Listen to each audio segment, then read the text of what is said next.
Welcome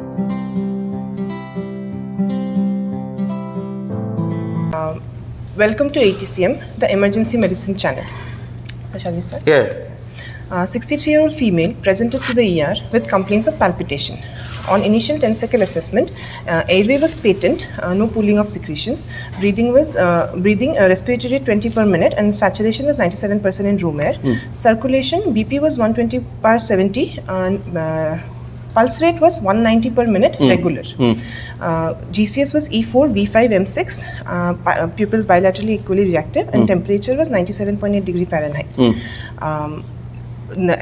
Since the pulse rate was 190 per minute and patient was having palpitations, we connected the patient to the cardiac monitor, and a 12-lead ECG was taken, which showed regular narrow complex ECG with heart rate of 192 beats per minute. 192 beats per minute. Okay.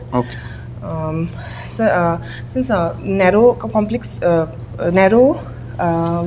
ECG, regular narrow complex ECG, so we and patient was not having any hypotension and no signs of heart failure, no chest pain. There was no hypotension, or patient was not in shock. That's why we treated it as a stable SVT. Okay, so we have an elderly lady, 62-year-old lady, who had come to us with a history of palpitation.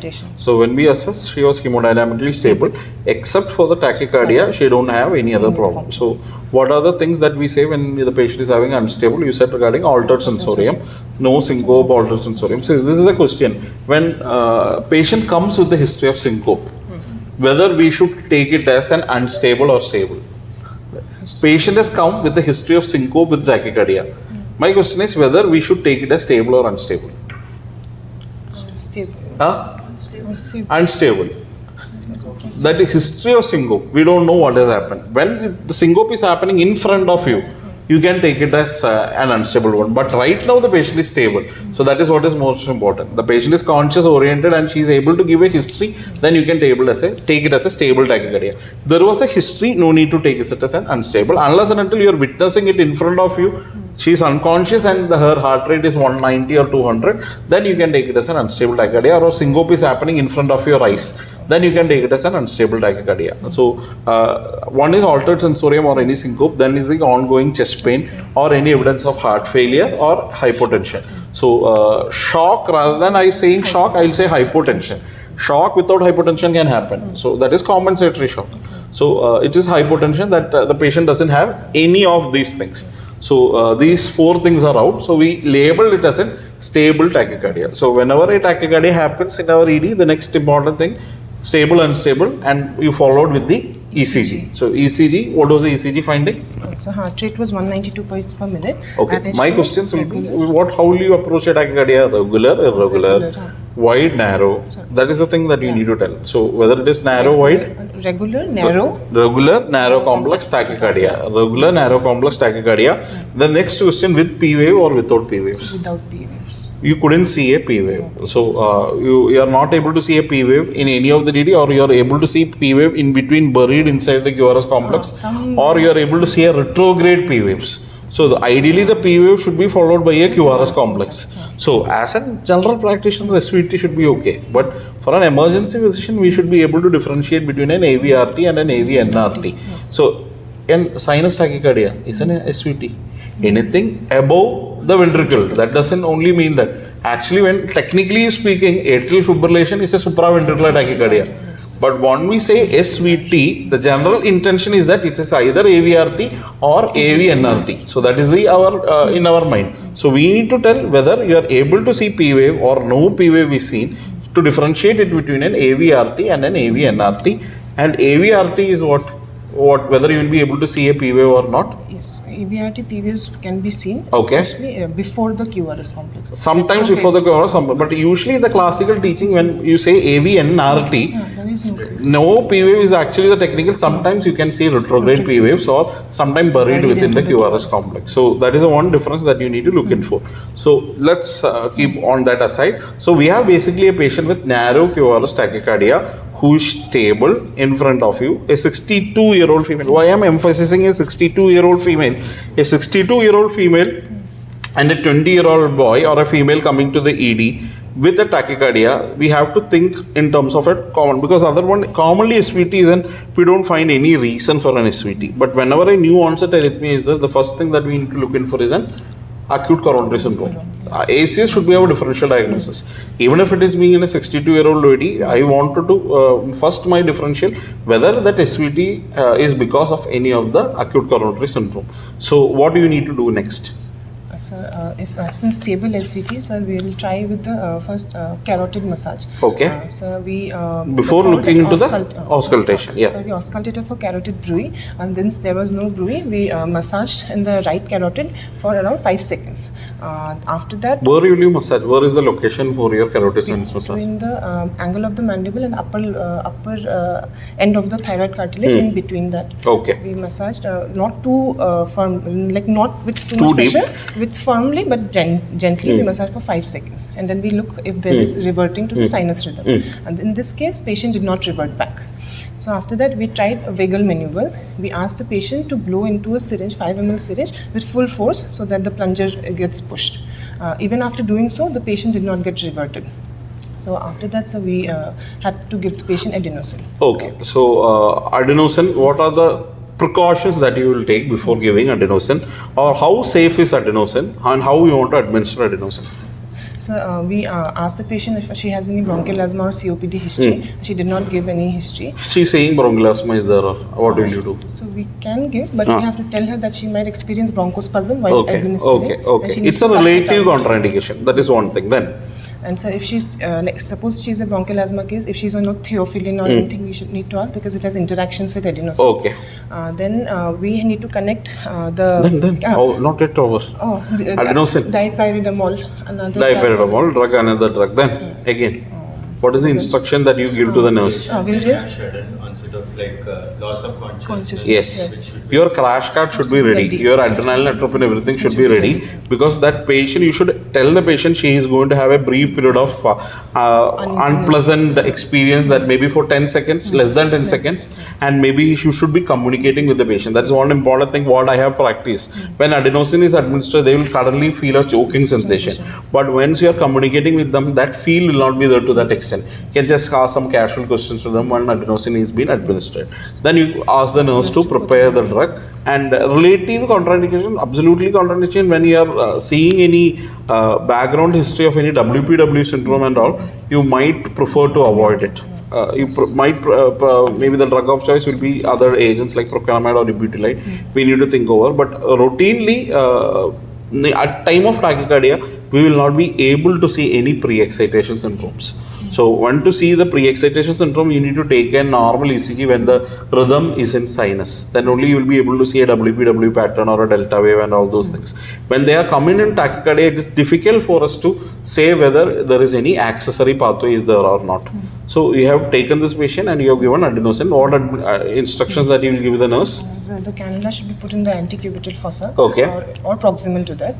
Then we'll connect a three-way cannula to the cannula. Three-way connector to the cannula, and then in one end we'll connect the adenosine 6 milligram IV, and another we'll connect the flush. So while we are pushing the adenosine, just after pushing, we'll give 20 ml of saline flush and we'll lift the limb, so that because action of adenosine lift the cannulator limb.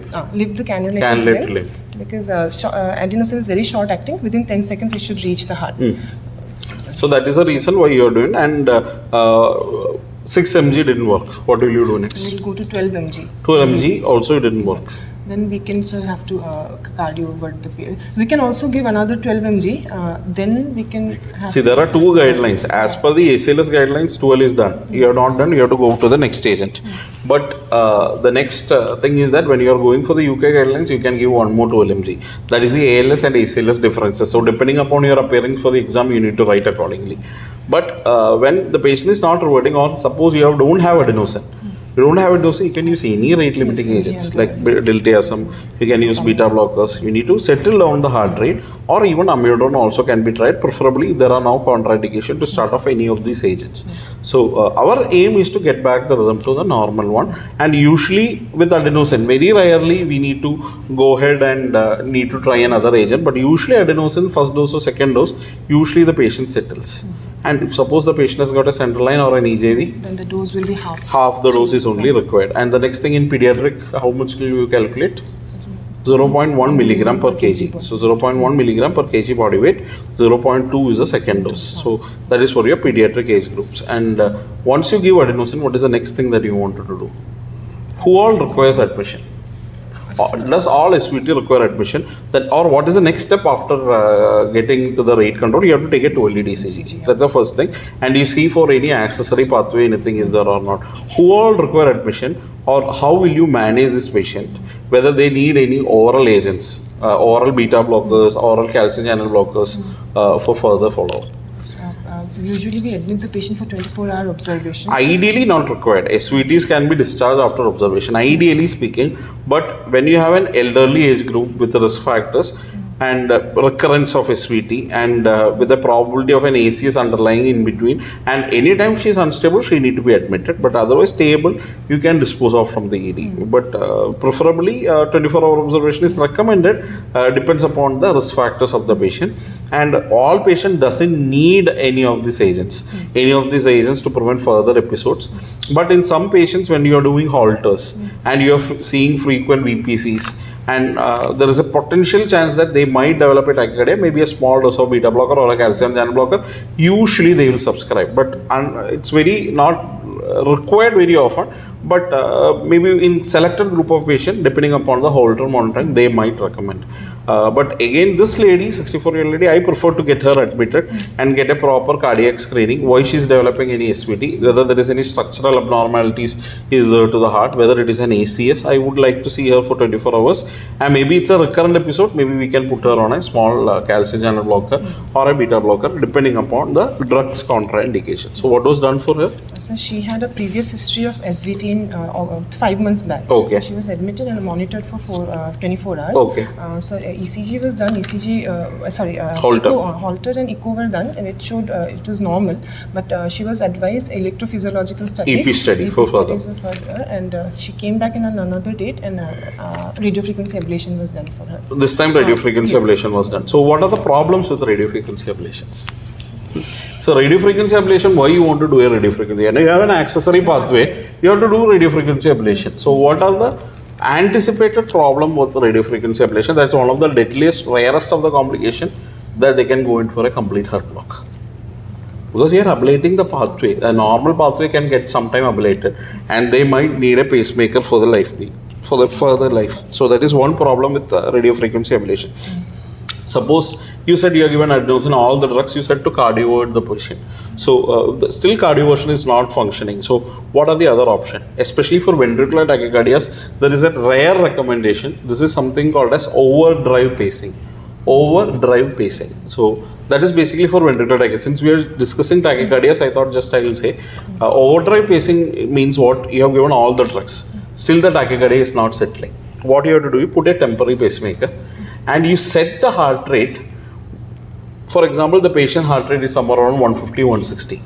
You set the pacemaker heart rate above that, and you take over the control of the heart with the pacemaker. You are overdriving the heart with the pacemaker's rhythm, and meanwhile, we are trying that this rhythm will get settled down. So that is called as overdrive pacing. So that is very rarely done. You might not see in all the guidelines, maybe rarely in cardiology guidelines, but I had seen couple of patients with ventricular tachycardias, those who have come not responding to all the common agents that we give, all the rarest of the antiarrhythmics of they are given, still it's not recovered. That's one of the rarest thing that we can do by putting a pacemaker, and you can overdrive the heart by increasing the heart rate above the tachycardia's heart rate and making sure that we are giving it for a brief period of time and the patient is settling back. So that is one called as overdrive pacing. Very rarely done. But whenever the patient is having an unstable tachycardia, you have to go ahead and cardiovert. So what is the energy amount that you want to take in for this lady if you want to do cardiovert?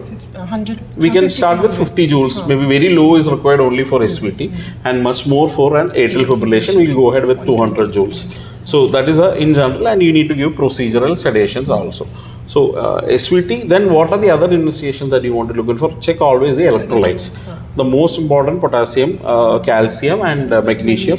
Phosphorus also rarely you need to check in for. And always if you have a patient who has got other problems and developing SVT, the primary problem to be treated first. the most common thing what we see is a sepsis.